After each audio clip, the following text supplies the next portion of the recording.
On behalf of my colleagues, welcome to today's GNCC Lunch and Learn, generously sponsored by YMCA of Niagara. It's all about the topic of cybersecurity. Over the past 5 years, there has been a significant increase in cyber attacks and threats on public infrastructure and healthcare systems and educational institutions.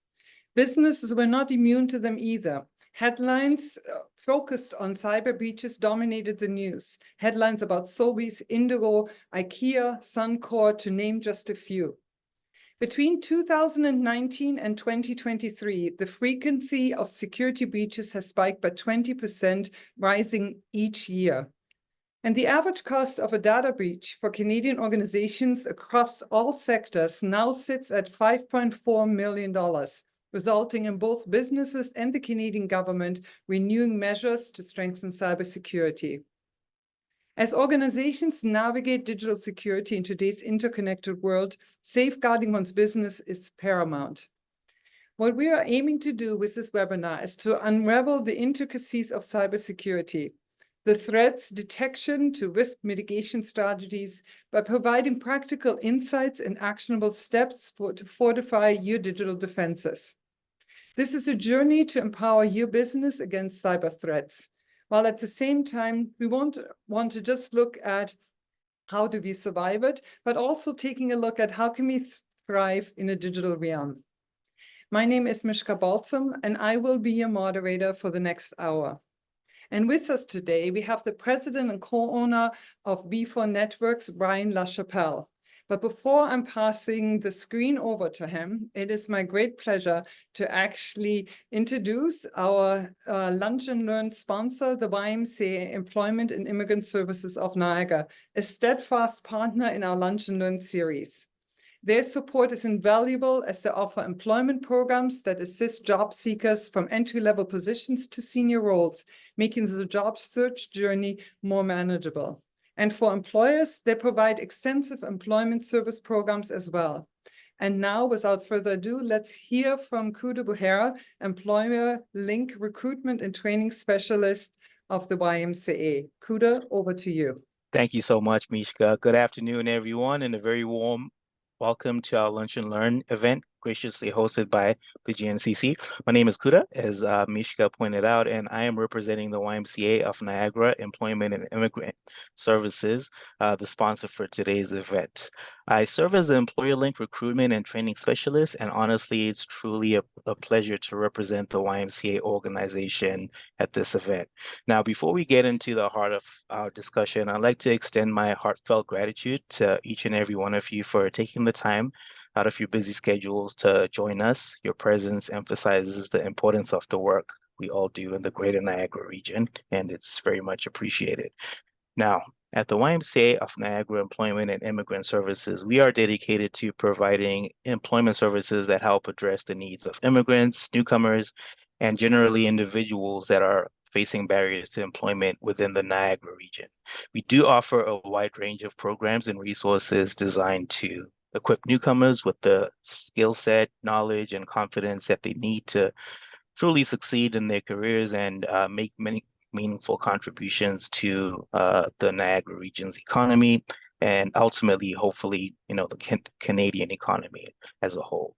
YMCA and our partners, Workforce Collective, provide this Employer Link program, which I'm a part of. And it's basically a program that is dedicated to bridging the gap that exists between internationally trained persons with the local Niagara region employers. So we're actively working with employers to help them with some of their recruitment, needs, since we do have a big pool of qualified candidates and talent to pick from. And then once they're successfully hired, we're in ongoing communication with the employer to help them fully integrate. And we're also providing workshops, equity, diversity, and inclusion workshops for the employees as well. So if you would like to get in touch with us, please feel free to reach out afterwards. We'll be happy to provide you with some of our contact information and hopefully connect. Once again, thank you so much for joining us today, and I do look forward to a fruitful and engaging session ahead, which I'm sure I'll learn a lot from, and I'll give it back to Mishka. Thank you. Good, thank you so very much. And if anyone on this webinar needs a testimonial when it comes to the training that actually the Y is offering to organizations when it comes to increasing your staff's and your team's awareness on EDI, we're one of those companies and organizations and truly benefit from the wealth of knowledge, tools and skills that the Y actually shares with the business community too. So thank you for all that you're doing, and thank you for sponsoring today's Lunch and Learn. And on that note, our audience had often asked for financial downloads, the idea of what is happening in the sphere and how can we make a difference. And so we're really pleased to be joined by Brandon Curry. He's an advisor at C.R. Smith Financial and Sunday Financial on what we have called or branded to be a 5-minute financial download from C.R. Smith Financial Services. And on that note, I'm going to pass it over to you, Brandon. Thank you very much, Mishka. Thanks very much for the introduction and the opportunity to speak today. As stated, my name is Brandon Curry, and along with my colleagues who are on the call today, Matt Milner and Jay Fast, we are from C.R. Smith Financial. And this coming May, our corporation will be in business for 50 years in the financial services industry. Some of you may recall that back in November, we touched on the value of a shareholder agreement as we're getting into incorporating and people going into businesses, which are drafted by law firms. But we briefly touched on the value of having a buy-sell agreement. And a lot of this is not necessarily automatic when you're drafting a shareholder agreement. And there's some areas where that is missed, and I wanted to address them today. So just to recap, a buy-sell agreement is an important part of properly establishing your business entity and can limit liability in your business structure. The buy-sell agreement prevents an owner from selling their interest to an outsider without the consent of other owners. It also provides an orderly and equitable method of determining the value of each owner's interest in the business. Now, the key reasons to have a buy-sell agreement: business continuity, compensation, assurance, and asset protection. Now, the types of buy-sell agreements that are common are cross-purchase agreements. In this form, a withdrawing owner agrees to sell their interest to the remaining owners. An entity purchase agreement. In this form of the buy-sell agreement, the withdrawing owner agrees to sell their interest to the entity, which then retires the ownership interest. And of course, the hybrid agreement. This form is a combination of the first two. Typically, the withdrawing owner must first offer their ownership interest to the entity.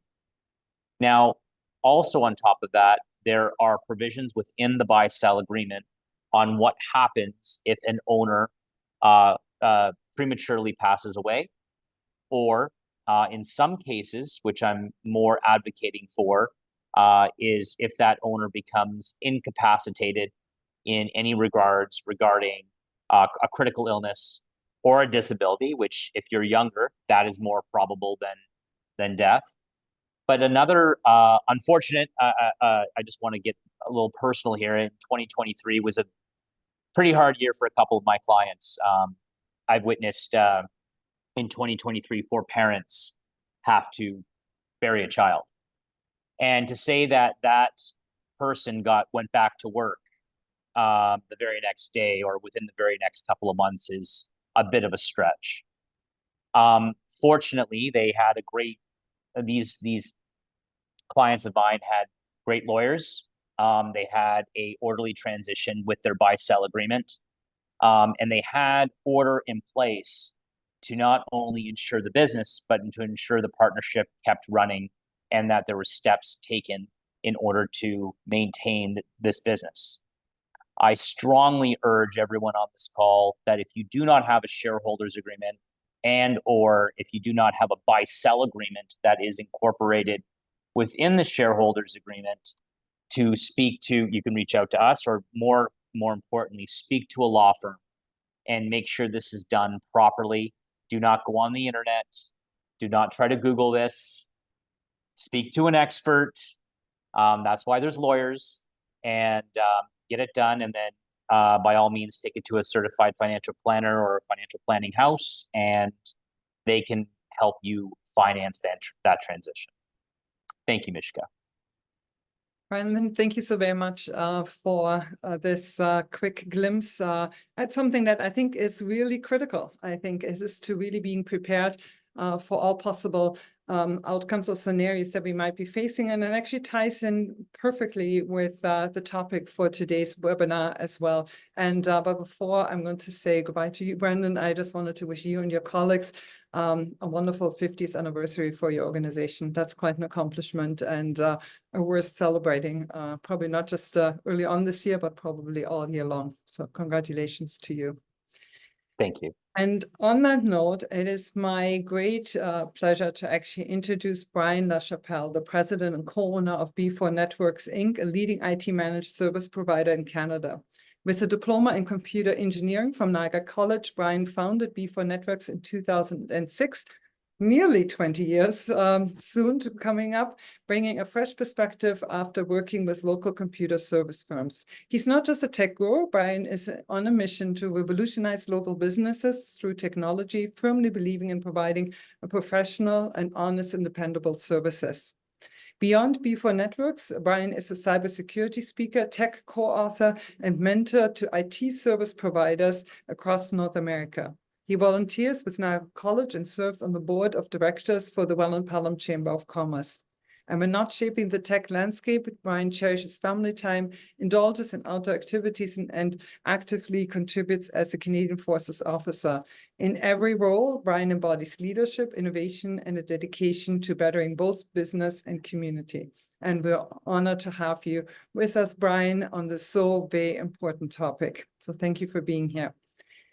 And my thanks to everyone who is joining us live or tuning in at a later point. And just to give you a quick overview of today's format, we have about a presentation that's probably going to be about 20 or 25 minutes long, hopefully addressing many of the questions that you have already shared with us and that are really critical and important to you. But following that, we have a Q&A session, hoping to get to those ones that you might have felt like weren't addressed yet in the presentation. Hopefully we have all the answers. If I can encourage you to please utilize the chat function for any questions. We see them here on our end, and we'll get to all of them at the end of the presentation. And if you wish to enable live transcript, you can find that option on your Zoom screen as well. And if you have any concerns or any challenges from a technology point of view, just utilize the chat function, and we will see the messages, and one of my colleagues is here to help you out. And on that note, it's now my great privilege to pass this over to Bryan for the next 20-25 minutes. Over to you. Thank you very much, Mishka. It's very appreciated. Cybersecurity continues to become more and more complicated as businesses evolve. As the world becomes more polarized and the sophistication of our technology computers to evolve at a rapid pace, it's going to be ever more important than ever to ensure that you protect yourself. Fair warning, I've presented a few times, but I still get a little bit nervous. So if I start to speed up, I apologize in advance. So first thing I want to do is thank Mishka and her team for putting this together, and a very quick thank you to the sponsors that made it possible. Kuda, thank you for everything that you do and the resources that the YMCA provides. We worked with the YMCA in the past, and it was a great experience. And Brandon, thank you for that 5-minute download. Having a buy-sell agreement is so important, and I could say that it probably convinced me already, even though I have a lot of disaster planning in my background. I have not addressed that one particular issue as of yet. So let's get started. So imagine this, your day starts with an annoying alarm. You might be a little tired from staying up, or maybe you had good sleep, but the first thing that most business owners do, you reach over for that cell phone, and a little bleary-eyed, you're looking and you're taking a quick checkup on things before you start your day. Then you look and go, oh, that's weird. My email doesn't seem to be working. You try again and just get frustrated when it doesn't work. Seems like it's asking you for that password again. Time is passing by very quickly, and you have a quick meeting first thing in the morning that you need to be on time for. So you resolve to look at it when you get to the office, and you begin to get ready. As you head into the office, you get a little worried. You get a little worried phone call from your manager. The worst has happened. He tells you in a frightened voice that his email isn't working, and there's a strange message on the screen. What's going on? he mentions something about Bitcoins and ransoms, and you think you might have heard something about this at a webinar at some point by some Bryan guy, but you can't remember all the details. All you know is really bad, really, really bad, and you've been hacked, and your heart is racing as you drive in. You finally arrive at the office, and you pull into your parking space, and you see there's a gathering of a few employees near the entrance. You enter the office, and right away you hear all the frantic conversations. Hey, no one can log in, you hear Bobby say. Yeah, even my email on my phone is down, Tammy says. I hear the website is down too, you hear Corey say. No one can place any orders. Over all the talking, you can hear a phone ringing, but no one's answering.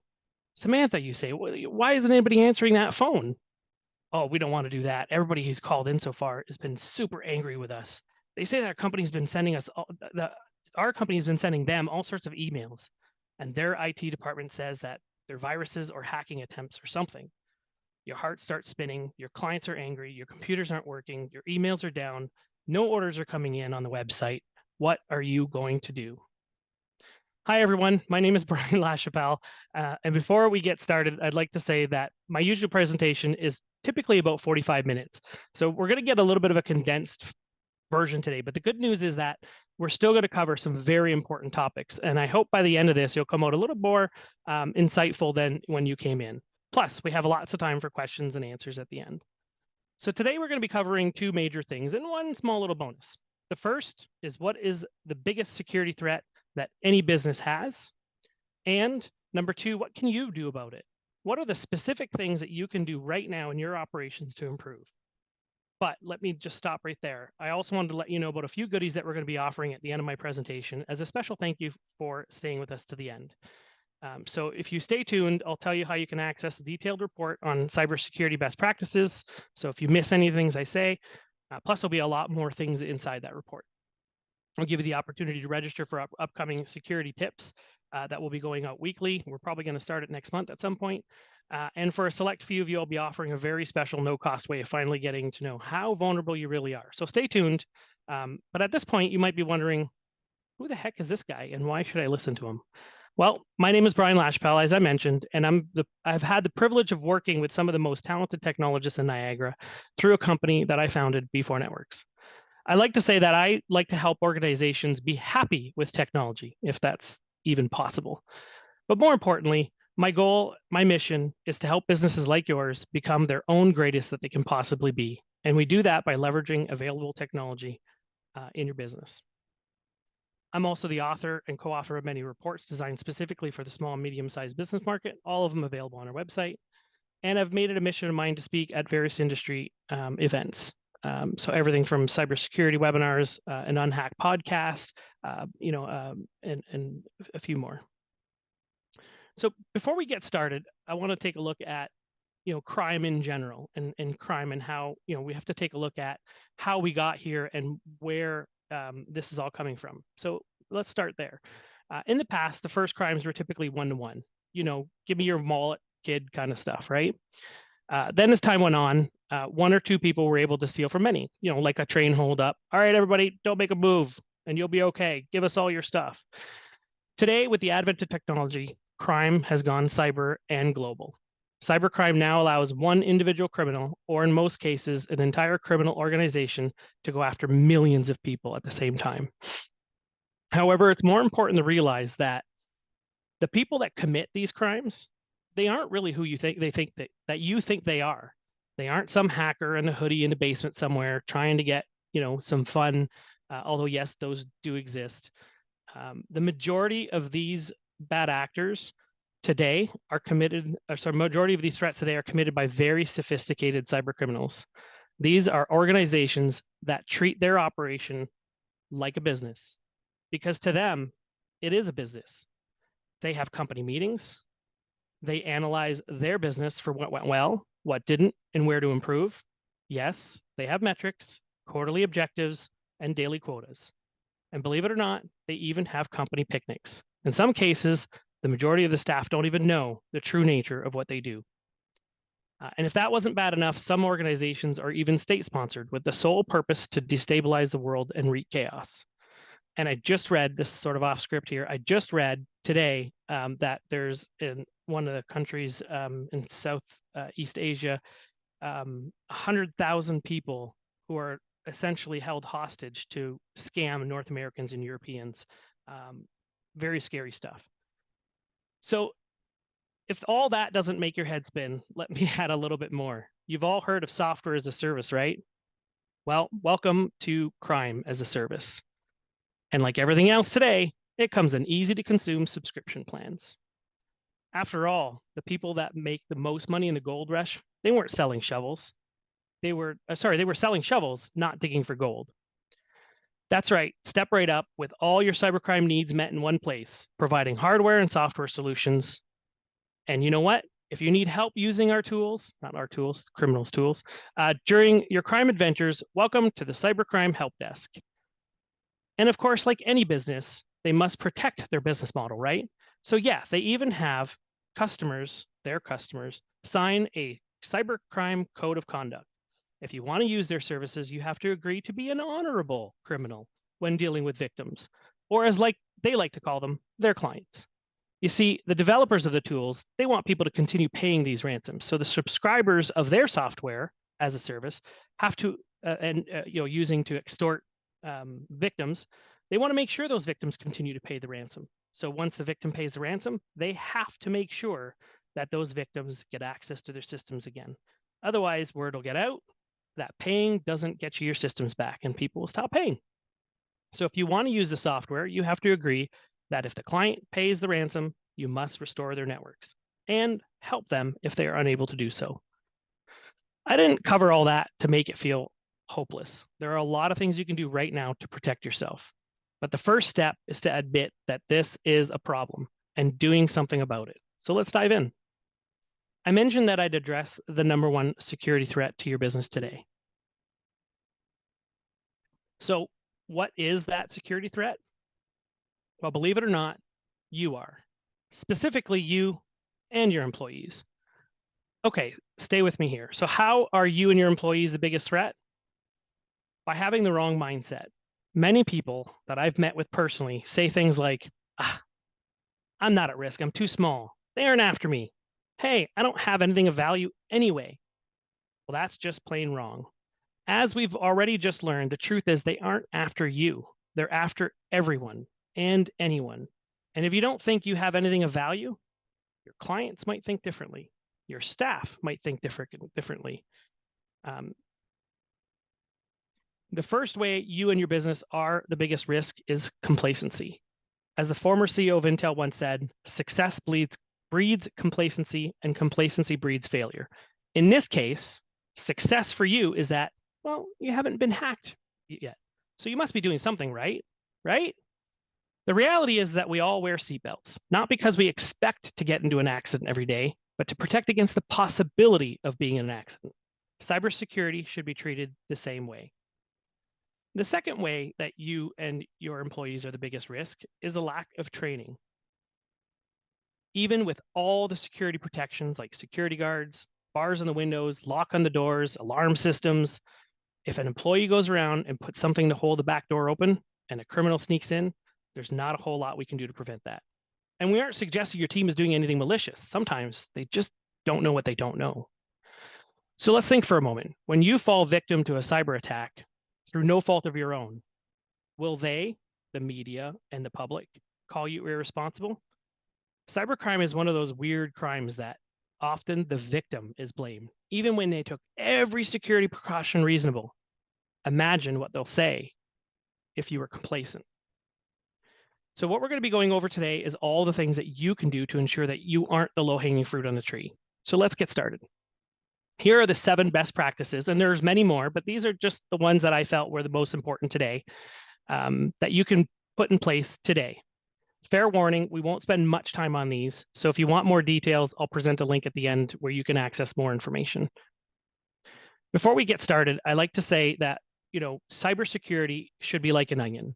In order to get to the goodies, you have to peel back all of these layers, and it should be painful, and it should make you cry. So that transitions us to the first protection that you can put in place right now to improve your security posture. Since you and your employees are the #1 threat, let's start there. The first step is education. But you don't have to do this alone. There's a lot of organizations out there that offer cybersecurity training as a done-for-you service. And all you have to do is subscribe to them. While I've listed a couple on the screen here, we also have our own that you can subscribe through us. So if you're interested, shameless plug. The next protection is all about password. Yeah, I know. Passwords again. Listen, having a strong password is no secret. It's been discussed for years. Yet, did you know that password one with a capital P is still the most commonly used password out there? Another thing folks forget to use is a different password everywhere, a unique password on every single website. Did you know that in most cases, the organization that manages that website, the one that you log into, they could potentially have access to your password. After all, they're the ones that manage the site and have to confirm you are who you say you are. But so can the criminals that compromise them. So with that knowledge, let's think a little bit about what people use as their login name on just about every website that they visit. If you've said email, then you'd be correct.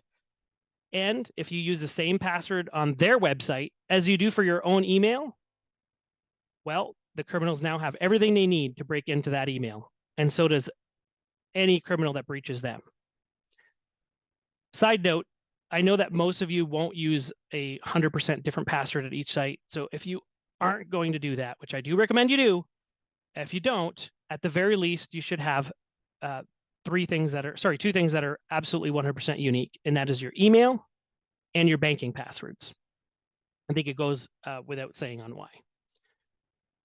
Another good tip is to use a password manager. This is what I recommend that you do because I can't keep track of what I did yesterday, let alone thousands of passwords. So if you use a password manager, personally, I don't know any of my passwords except for my email and my phone password, because I use it every day, and my 1Password. So everything in my 1Password, all the other passwords are stored in there.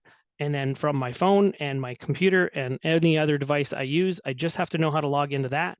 And it populates all the websites I visit with a randomly generated 20 to 30 digit password that I never have to remember, thankfully.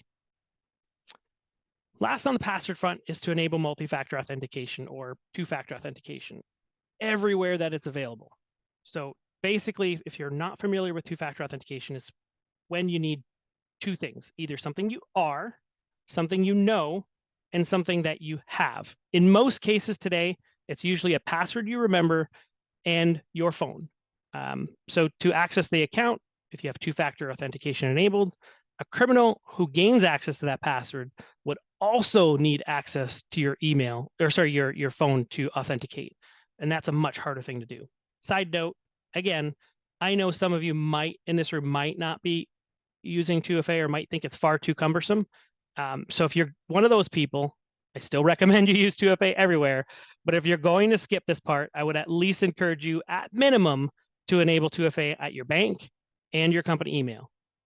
Bank is an easy one to figure out why, but I added email because if they have access to your email, they can often request password resets everywhere else that you work, all the other websites. So the next protection, computers and technology are unfortunately not a set it and forget it system. They need constant maintenance. So the most important maintenance that can be done is by ensuring that you keep your device's software updated. I know this is cumbersome and it's frustrating.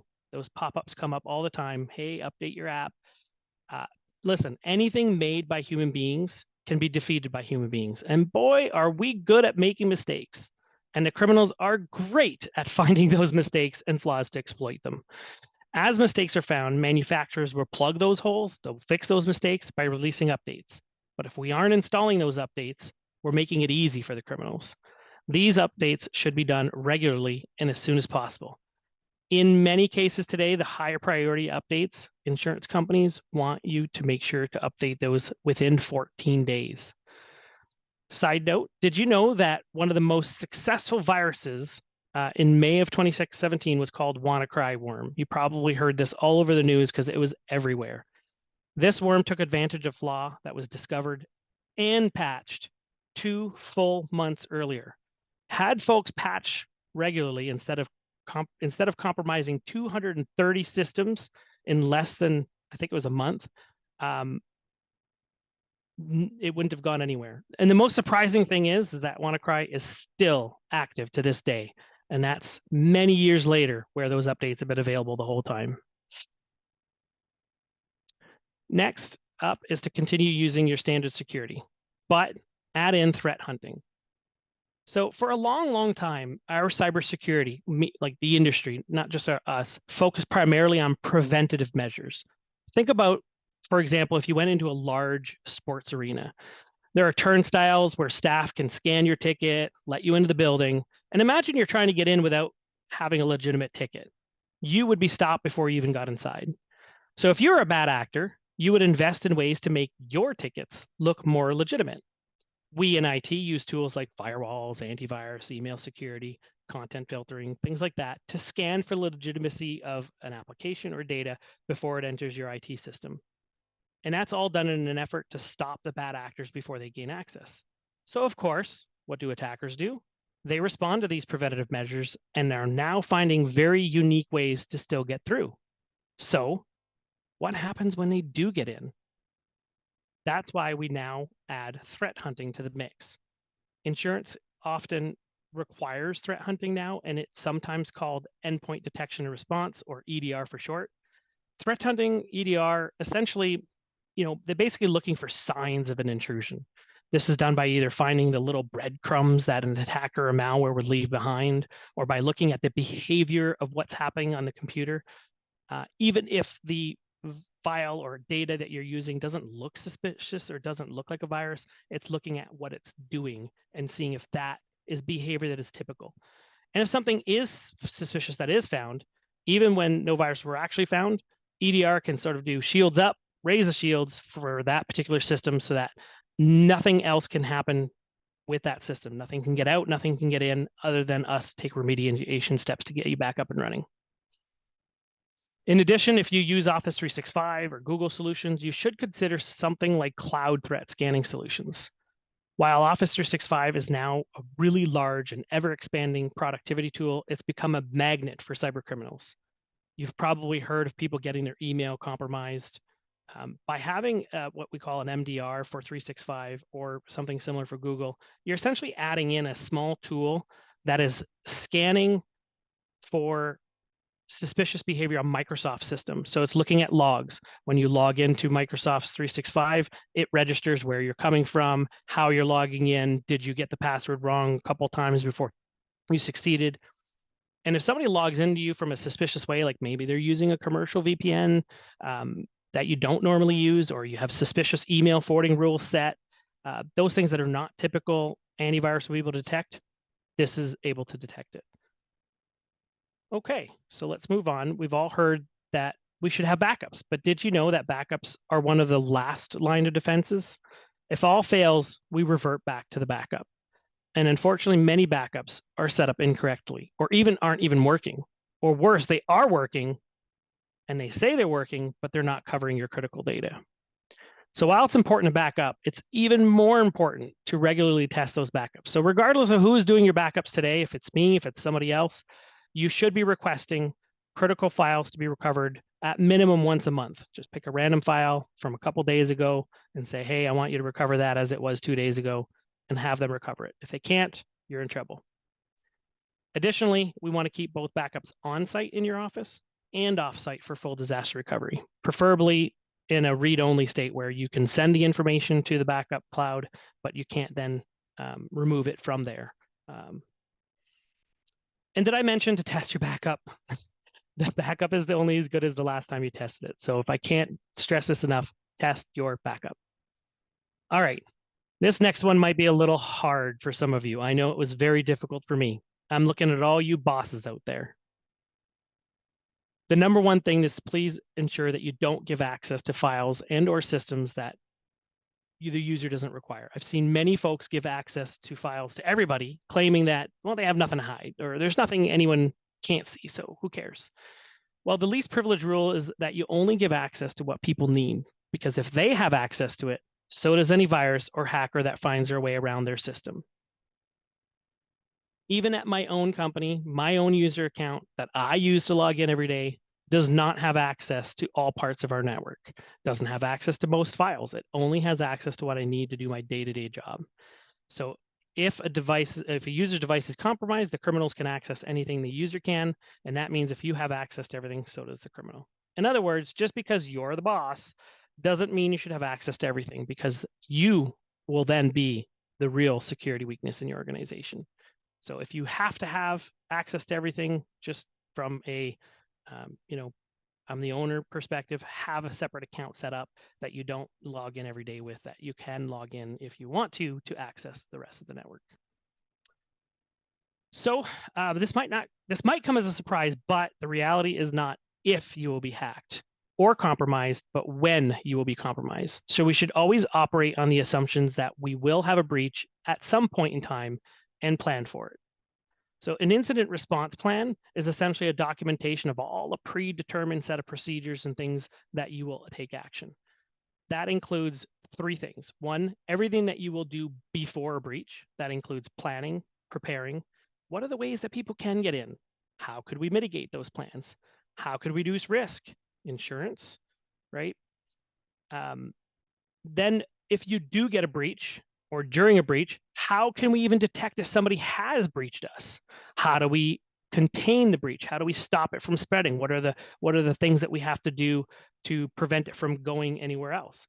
What will our response look like? Who will be responsible for what in the organization?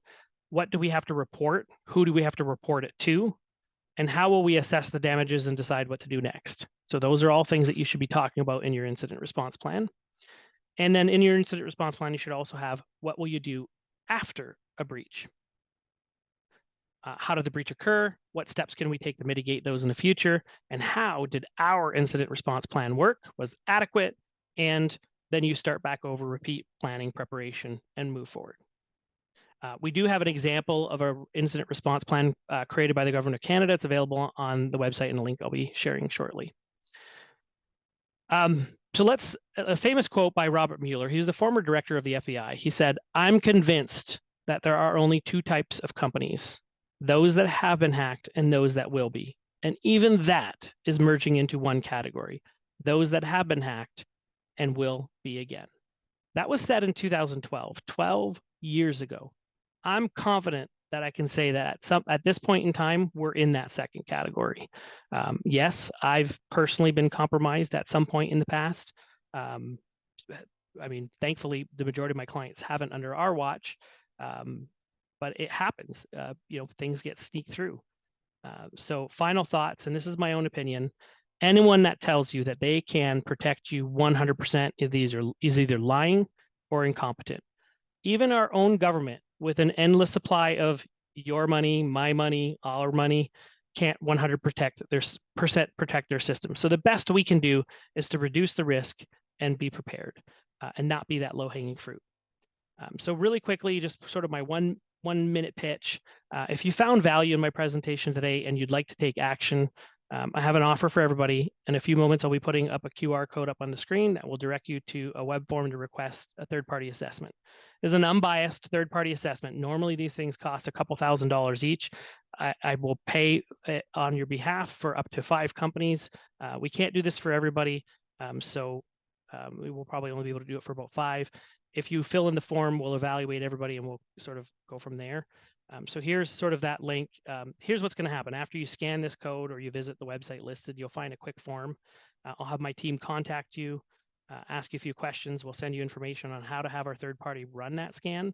And once you follow the instructions, I will come back to your office either virtually or in person and present to you the findings. The report will cover things like risk breakdown, backups, user accounts, 365, patches, antivirus, and there's a pile of different things. There's no obligation to buy anything or anything like that. I'm not looking to sell anything, but if you do want to engage with us, happy to help.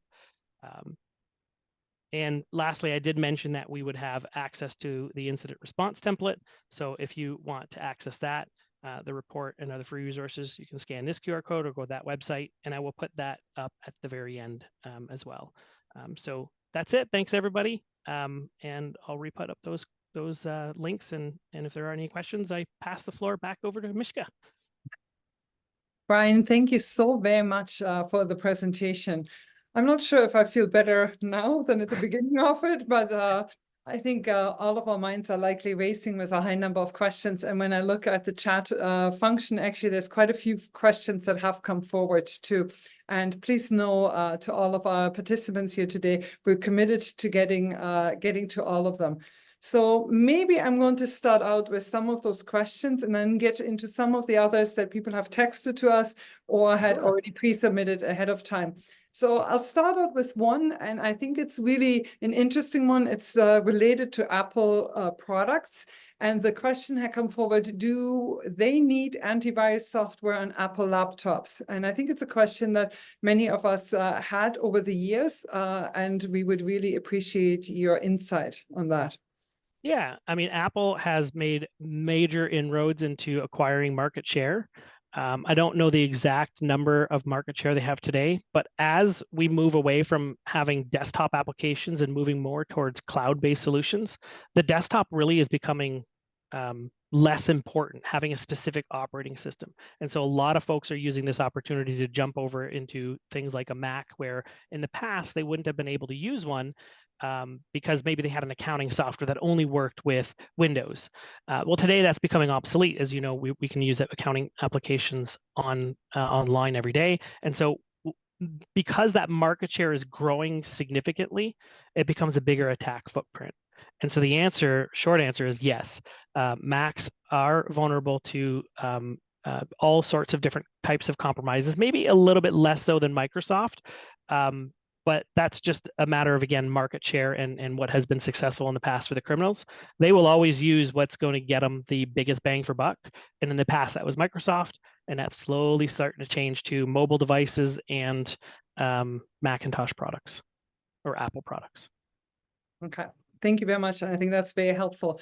And then there's another question that ties into someone who had actually emailed us this question that couldn't be here today, but I think it ties into part of your presentation, especially the latter part of your presentation. And they had asked the question, are there tests that organizations could run regularly that would simulate a cybersecurity attack and measure what the effectiveness of their own setup? Is there a way that kind of, yes, okay, then I'll pass it over to you. Sure, absolutely. So in fact, the third party that I mentioned that we will be using for the third party risk assessment scan is exactly that. It's not an audit, and it's not, well, so it's kind of an audit, but it's not a penetration test as some would typically or traditionally say. It's essentially a file that you run in your office on a couple of computers, and it simulates what an attacker would have access to if they were to gain access to your system through some sort of intrusion. And so it's going to look through your network, and it's going to look for vulnerabilities. It's going to look for areas where you've stored passwords, maybe stored credit cards. It's going to look through everything that it has access to and then report all that back. So yes, there are tools that you can use. There are companies you can engage with that will do regularly scheduled scans, either on a monthly or quarterly basis. We, in fact, do it with all of our clients. Every single quarter, we run that same third-party assessment. And I say third-party because it's not us that's running it, because as much as I want to be an expert, and we are experts at cybersecurity, we also provide IT support and help desk support and things like that. And so it's very important to partner and have somebody who that's all they do. They live and breathe cybersecurity all day, every day. And listen, you don't have the person who's taking care of your systems also be the one that's going to be auditing your systems. So it should always be a third party, and that's why we partnered with somebody who does that, and it's unbiased, and they send us the reports to give to you as is. Yes. That makes sense. Excellent. There is not such a thing as an app. So even for personal users, the question of saying like, I'm using my iPhone. Are there ways that I can check how vulnerable I am? Because there's a couple of questions that have come forward, people looking at organizations, but coming back to the beginning of your presentation, that so many entry points for cyber attacks and threats are based on individuals and how we handle it. Yeah, even with well, not even, but like with the work from home, movement that has been going around, individuals like the network is no longer sacrosanct. So we're no longer looking and say like, this is my network. This is, all the things in here will be protected. We're now relying on people at home's systems to be protected. And of course, at home, we have children, we have spouses, and they don't always, not the spouses, the kids don't always make the best decision when it comes to installing applications on computers. In fact, they make the worst decisions, and they try to install as much as they can to get around things and download free software. So there are some tools that you can get. I can certainly put them up on the resource page after the session. So anybody who visits the link, I'll have my team add in some of the resources you can for personal. I don't know any of them off the top of my head because I'm definitely ingrained on the business side.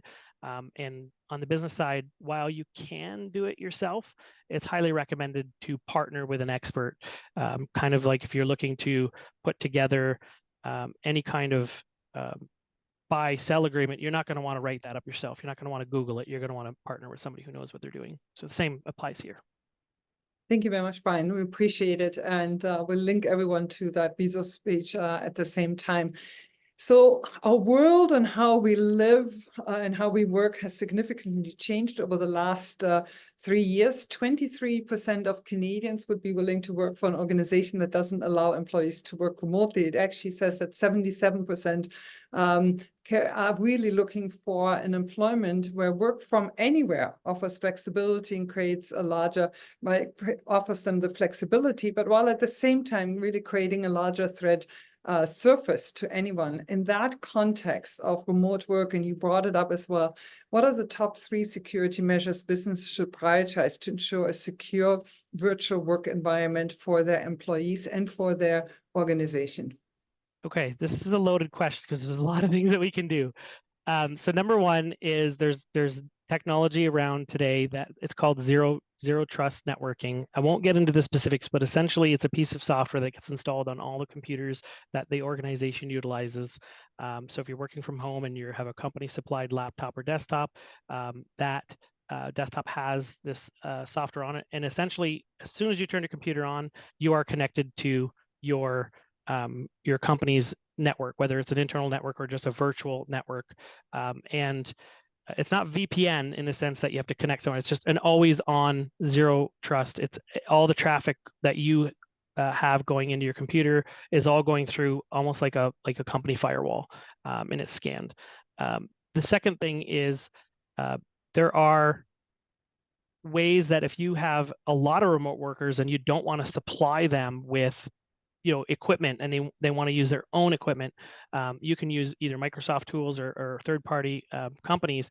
They could spin up virtual computers on the cloud, and instead of using their own computer, they're actually remoting into a computer that your organization manages, a virtual computer, and from there, same things apply. And you could still utilize some of that zero trust stuff where it will verify that the desktop or unit that you're connecting from has some sort of protections in place, either antivirus or some sort of basic protections. But at the end of the day, it's very difficult to protect without those type of tools.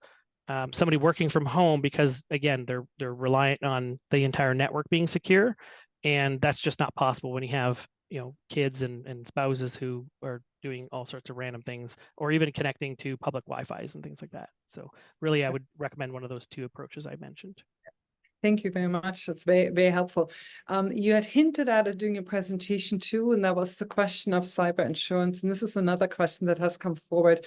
And maybe in the back of my mind, I always think of SOEs and like Indigo over the last couple of years, but cyber attacks like the one on Indigo reiterate the importance of investing in cybersecurity preemptively versus after a breach has occurred. And that's particularly true for cyber insurance. And we have noticed, and stats have confirmed it, that 48% of business only purchase after breach has taken place. Can you speak to the importance of cyber insurance? Absolutely. So of all the protections I mentioned, I should have really had 8, but I kind of knew this question was coming, so I left it out. Cyber insurance would be the 8th protection. You have to have cyber insurance today, no different than you have either liability insurance or errors and emissions insurance. If you don't have cyber liability insurance, you're opening yourself up to massive amounts of liability. One breach, you mentioned that I think it was 5.4 million, the average Canadian breach costs businesses. I don't know about you, but I don't have $5.4 million in my back pocket. And so, you know, having cyber insurance is so important, because not only will it's in their best interest to help you mitigate the problem. So they will often, once you've initiated it and you've notified them, they will often send over a team to come in and assess, because IT providers who are maintaining your systems should not be the organizations to respond to a major, massive breach.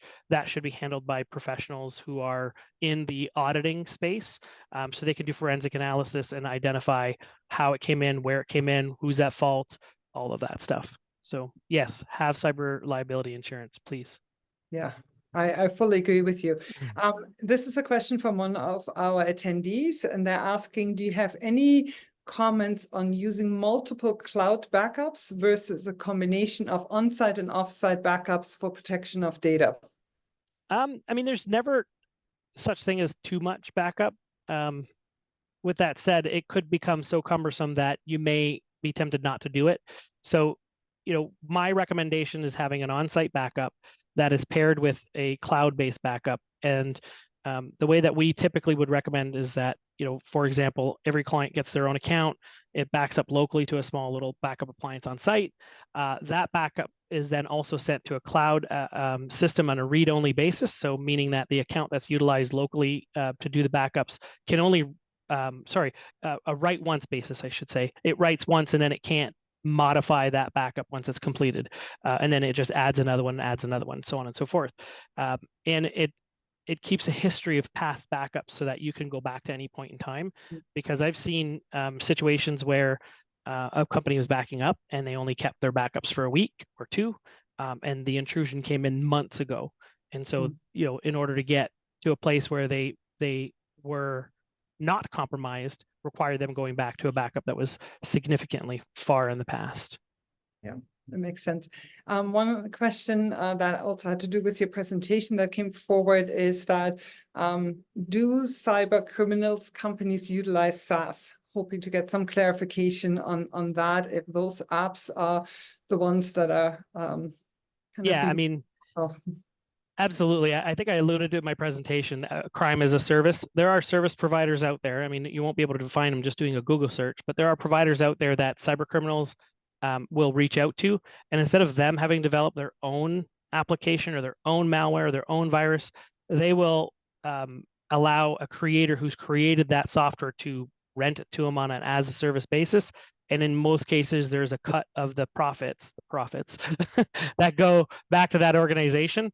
And they could be utilizing just your everyday cyber or software as a service too, software as a service as well. They could be using Dropbox. They could be using OneDrive, right, to propagate the virus. So yes, they're using anything they can. And I think I mentioned it as well. They're viewing this as a business, right? To them, it's a business. And so they will do everything in their power to do what you do for your business, which is, get better at their craft, get better at fooling people, and they'll use whatever tools are at their disposal to do that. Yeah. And this ties actually into another question that one individual had actually texted us. And so they're indicating that instead of targeting organizations directly, cyber threat actors are increasingly targeting the software tools and services used by organization via supply chain compromises.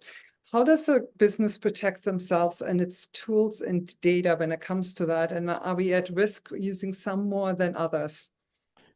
Yeah, there was a situation, I think it was last year, where a well-known VoIP, I won't mention names because I'm not looking to get anybody into trouble or anything, but a well-known VoIP provider's software was compromised at the supply chain. So meaning that they broke into this VoIP provider's systems, modified the downloadable file for the voice over IP soft phone, which is essentially you download it, install it on your computer, and you can have phone conversations on your computer versus having a phone.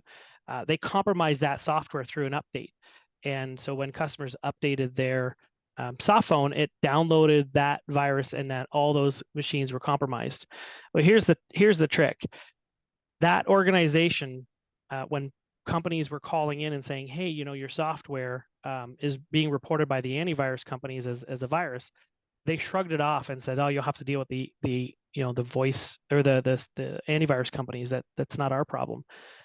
Any organization that does something like that should be shied away. So looking at the past performance of a cloud provider, how they've handled breaches in the past. Listen, everybody, like I said, is going to get breached at some point, and it's a sad thing to say, but it will happen. How somebody responds to that is key. If they try to hide it, they try to bury it under the rug. If they try to deny, then they are doing everybody a disservice, because there's no way we can learn from that. So while yes, we are at risk of a supply chain intrusion, or the ways that you can prevent it is to do a little bit of research, do a little investigating, make sure they have their different compliances. There's different compliances that software as a service provider should have, and that means they've taken a certain amount of precautions that are necessary to protect your data. But at the end of the day, you are ultimately responsible for that data. Even with Microsoft, Google, they're responsible for the infrastructure. You're responsible for the data that sits on it. And so if the data gets out, at the end of the day, it's still your fault. That makes sense.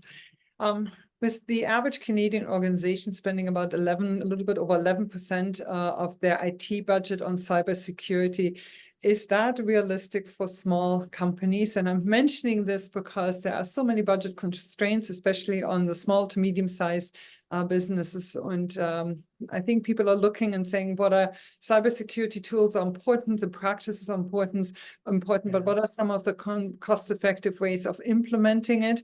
And do we all need to review that IT budget that we have set up for it? Yeah, I can't speak to specifically to the 11%, because every of IT budget, every business will be different. But I would say the majority of the people we work with are spending a significant amount more than 11% of their complete IT budget on cybersecurity. With that said, and I'm including hardware, software in there, because in most cases, the software solutions we get also can incorporate some of the cybersecurity, so they're kind of intermixed a bit.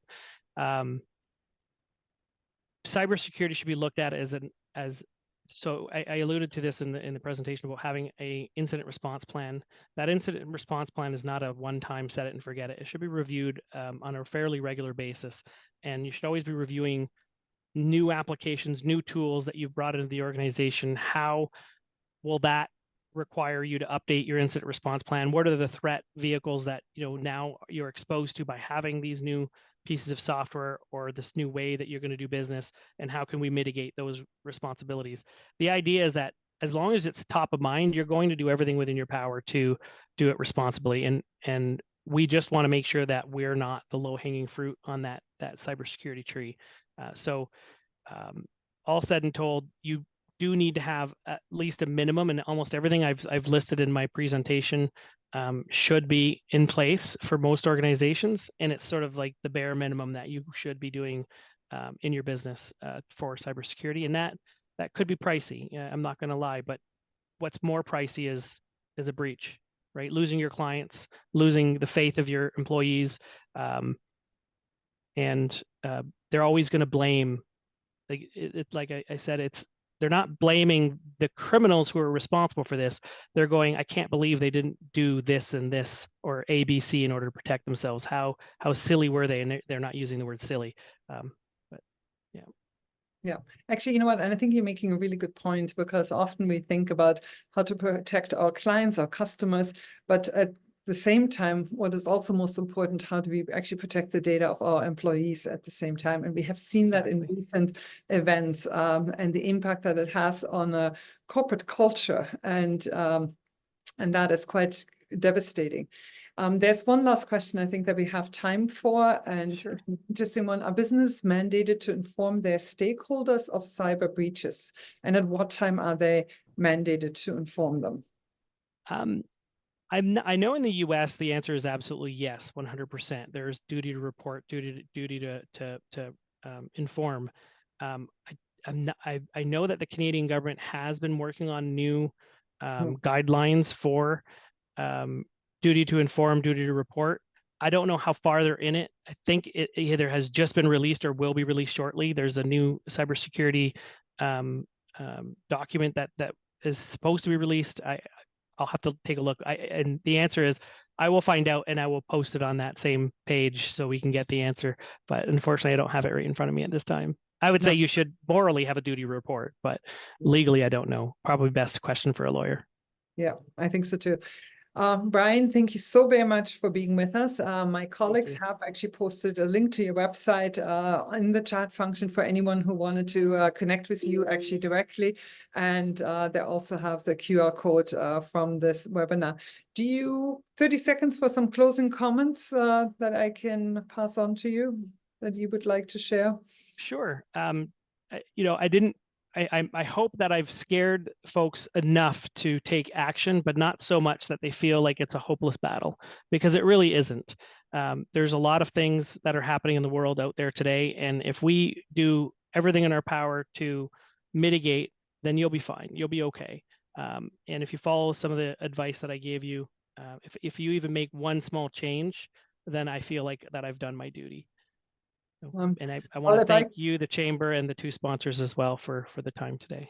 Yeah, thank you very much. I'm somewhere between thinking it's a hopeless battle and being really scared to do more. So I'm finding myself in between, but I truly appreciate the tools that you have actually shared. I think they are critical to ensuring the safety of organizations, and by that actually the safety of all people and stakeholders within that organization at the same time. So Bryan, thank you so very much for all that you do. And my thanks also go to the YMCA Niagara for actually supporting it, as well as Sun Life for providing us these valuable updates. And if any one of you who are with us right now have a topic or speaker that you wish for us to consider in our Lunch and Learn lineup for 2024, please feel free to contact me directly, contact us. We'd love to hear from you. Even today's topic was something that was born out of suggestions that you had brought forward. So we're here to listen to you. And on that note, thank you very much and stay safe. Thank you.